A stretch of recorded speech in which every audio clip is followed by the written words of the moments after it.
seen or been no less than a soap opera in recent days, with the president staying at the headlines mostly for wrong reasons. On Thursday, the head of the state called on parties to stake their claim for a government that constitutional experts said was a move that breached the norms of constitution. Today, the president has dissolved the lower house and called for snap elections. Good morning, I'm Sarah Sapsanamma and these are the headlines of the hour. President Vidya Devi Bhandari dissolves the lower house, announces of a two-phase snap polls for 12th and 19th of November. Opposition parties object the president's decision to dissolve the lower house, term the decision an attack on the constitution.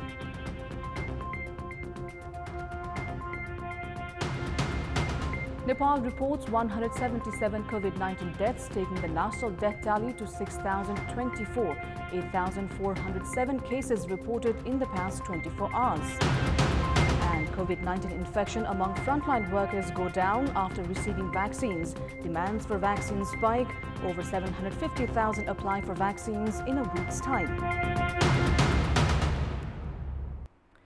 President Vidya Devi Bhandari has dissolved the House of Representatives. Issuing a press statement after midnight tonight, the President's office informed of the dissolution and announced of a two-phase snap polls for 12th and 19th of November. A cabinet meeting was held at midnight last night that made the recommendations to the President.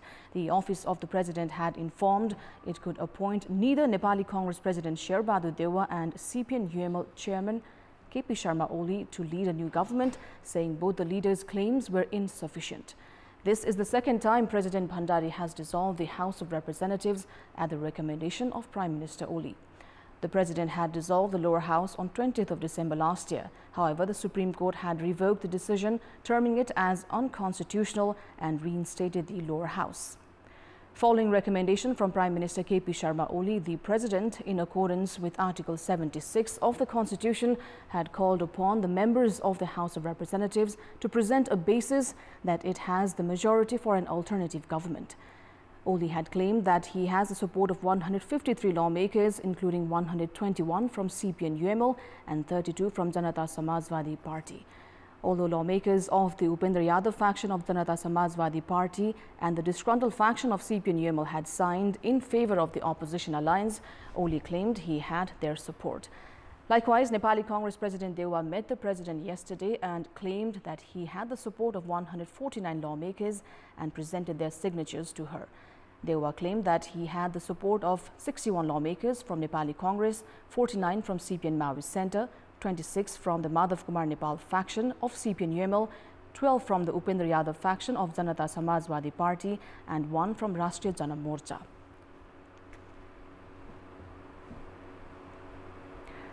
Now, to shed more light on the implications of the recent development, we have with us Advocate Rudra Sharma, who is also an constitutional expert. Mr. Sharma, welcome to Kantipur News. Thank you for your time. How have you viewed the recent political developments from the point where Premier Oli could not garner majority at the parliament and now the dissolution of the lower house? Nepal saw a midnight political drama yesterday, Friday midnight. So it's a midnight political drama launched by Prime Minister KP Oli. And from the part of President Vidya Devi Bhandari, she dissolved the House on the recommendation of Prime Minister according to Article 76(5) of the Constitution. The 76(5) of the Constitution she invoked is wrong, and she had not the ground to invoke that Article 76(5) on such a matter in the midnight, because there were a lot of grounds that the alternate government could have formed at this time, and Sher Bahadur Dewa, the opposition leader, had sufficient ground to form alternate government. She undermined that, and it is not the authority of the office of the President to confirm the alternate government, possibility of alternate government in such a way. If any row comes, if any confusion comes, she could have passed that matter to the parliament. and the parliament could have confirmed who commands the majority in the house, and they could have gone to the floor test as well. But the prime minister and the president jointly misinterpreted the constitution, and they misused the constitution, and they have derailed the constitution, and it is very, very objectionable. Are there any implications to the whole institution or the office of the president for taking what you say is an unconstitutional step? Yeah, it is unconstitutional, and they have invoked the election, and the election may also not be possible, despite their claim. This is not the right time for the nation to go for election.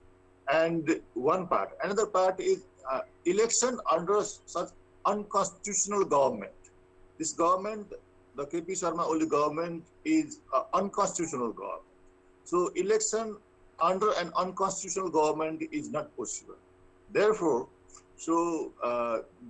Nepal is heading towards a very difficult and uncertain path ahead, because we have an unconstitutional government. That unconstitutional government is claiming for another election. Therefore, the next election is not possible under such an unconstitutional government, and I see it will be challenged legally at the Supreme Court also, and the road ahead is very difficult. How do you see the politics unfolding in the days to come? Politics will be unfolding in several ways, and geopolitics also will be working as well. And the political parties will put forward their claims according to their objectives and their political mission also. But most unfortunate thing we have is the institution of the president. It is it has lost its ground to handle the politics in such a way, and we have very little hope that the office of the president can handle such matter in a desirable way. Therefore, the politics away will go to election more or less, because we have seen the opposition also. The opposition is also not a reliable opposition. The opposition also could not give a reliable option, since they had a lot of time, 3-4 months time.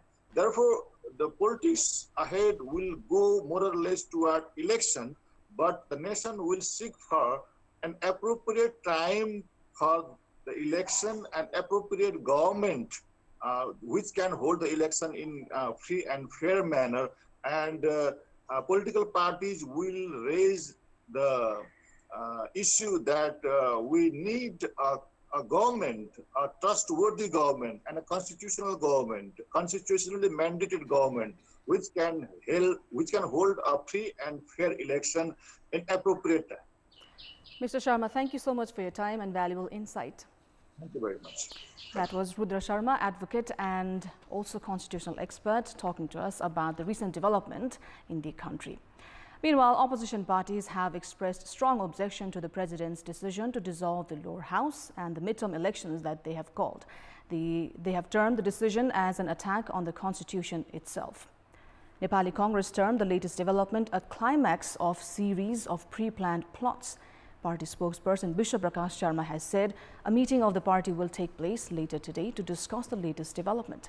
Likewise, Standing Committee member of CPN Maui Center Barshaman Poon called the latest development dacoit at the midnight and linked the timing as similar to that of former King Gyanendra Shah.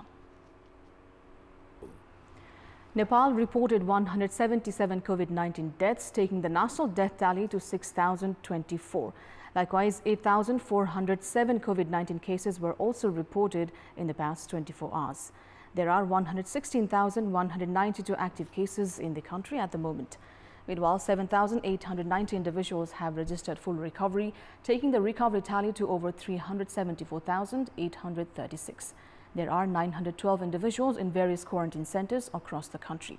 According to Health Ministry, 22,353 samples were tested for COVID-19 through the PCR method yesterday.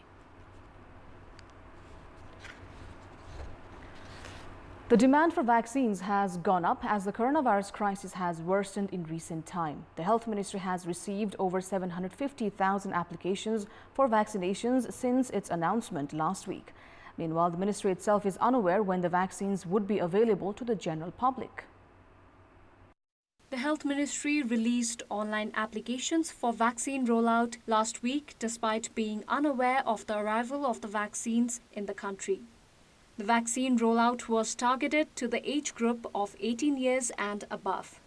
Over 750,300 applications were filed within a week, which shows the eagerness of the general public to be vaccinated. Various frontline workers themselves were reluctant to get vaccinated when the country's first vaccine rollout began on 27th of January. On the contrary, the general public in recent time is trying to be vaccinated with the help of political influence. 2.2 million out of 3.2 million vaccines that arrived in the country were received as grants. The government, however, procured 1 million vaccines from India. The inoculation drive for the second dose of varicella vaccine received as grant from China is currently ongoing. Over 1.4 million elderly citizens who received their first jab of Covishield during mid-March are deprived of the second jab due to the government's failure to procure the vaccines on time. The uncertainty of the arrival of the vaccines has made the COVID situation in the country more complex. The vaccines are known to minimize the risks when the virus is contracted. The government must take initiatives to procure vaccines as soon as possible to provide the jabs on time to its citizens. The UK's upper house, the House of Lords, held discussions on how the country can help Nepal in its fight against COVID-19. Parliamentarians of the upper house had presented their views regarding the need to send aid to Nepal as soon as possible. Considering the age-old relation between Nepal and Britain of over 250 years, lawmakers had put their concerns on helping Nepal at the earliest. On Thursday, Prime Minister KP Sharma Oli had urged British Ambassador to Nepal, Nicola Pollitt, to provide AstraZeneca vaccines to Nepal. A foreign ministerial level talk was also held on Wednesday regarding the issue.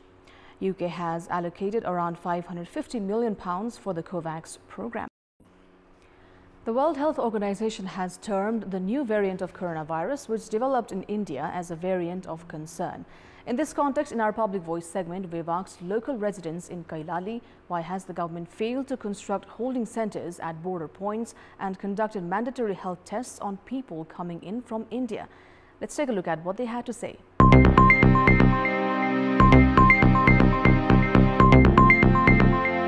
हाम्रो चाहिँ अनुरोध सरकारलाई के हो भने अलिकति जिम्मेवार बन्नु पर्यो अलिकति व्यवस्थित किसिमले उनीहरुलाई चाहिँ सीमानाकामै परीक्षण गर्ने उनीहरुलाई क्वारेन्टाइनमा राख्ने के गर्ने त्यो सम्पूर्ण व्यवस्थापन राज्यले एकदम सिरियसलीका साथमा यो गर्न जरुरी देखिएको छ देशले यत्रो ठूलो महामारीलाई सामना गरिरहेको बेलामा देश अहिले हामी देख्दै छौं राजनीतिक खिचातानीमै हाम्रो सरकार को दल र तपाईको प्रतिपक्षमा रहेका सम्पूर्ण नेताहरू अहिले राजनीतिक खिचातानीमा व्यस्त छन् यो धेरै दुःखको अवस्था हो कमसेकम भारतबाट आएका मान्छेहरुलाई चाहिँ एन्टिजेन चेक गराएर कमसेकम एउटा क्वारेन्टाइन एउटा होल्डिङ सेन्टर जस्तो बनाएर राख्नुपर्ने थियो यसमा चाहिँ एकदम गलत भएको छ सत्ता जोगाउने खिचातानीले गर्दा यो नभएको छ होल्डिङ सेन्टरमै उहाँहरुको जाँच गरेर मात्रै उहाँहरुलाई चाहिँ गन्तव्य स्थलतिर पुर्याउन सकेको भए मलाई लाग्छ चाहिँ हामी नियन्त्रण गर्न सक्छौं जनताको कुरामा उलाई हाम्रो सरकारलाई धेरै मतलब पनि छैन अहिले हेरिहाल्नुभयो होल्डिङ सेन्टरमा कमसेकम हाम्रो कोभिड टेस्ट गरेर दुनियाभरिको भेरिएन्ट चेन्ज भइ इन्डियाबाट आएको छ त्यसलाई कन्ट्रोल गर्नको लागि होल्डिङ सेन्टरमा राखेर टेस्ट गरेर कमसेकम उनको ठाउँसम्म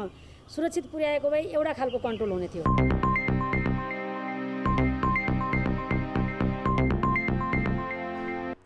Time now for our segment Public Pulse, where you text us with your opinion.